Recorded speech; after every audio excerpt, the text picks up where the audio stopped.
तोरे गलत हौ चरित्र गे। पूरा परिवार के कई देनी छितर गे। पूरा परिवार के कई देनी छितर गे। करी के FIR भतार के भेज देनी भीतर गे।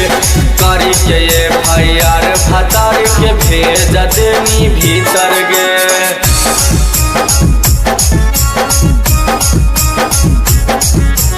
करी के FIR भतार के भेज देनी भीतर गे।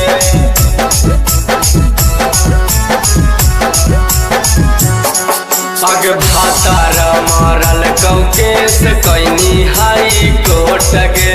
बड़े बड़े गुंडा के तू लेना ही सपोर्ट गे। अग भातार मारल केस कैनी हाई कोर्ट गे।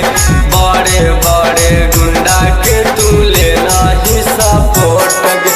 अग जाना हलियो बाउर हौ तोर बचपन से चरित्र गे।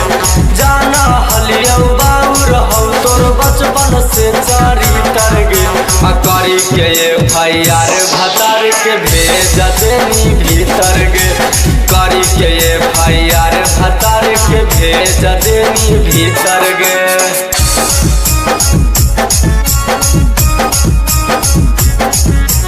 करी के FIR भतार के भेज देनी भीतर गे।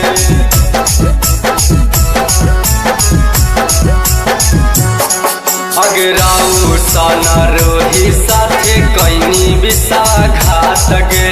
छोड़ी के चल गेनी दोसरा के साथ गे। अगराऊ साना रोही साथे कैनी विषाघात गे। छोड़ी के चल गेनी दोसरा के साथ गे।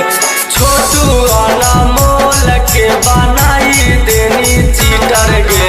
बिटू अनमोल के बनाई देनी चीटर गे। करी के FIR भतार के भेज देनी भीतर गे। करी के FIR भतार के भेज देनी भीतर गे।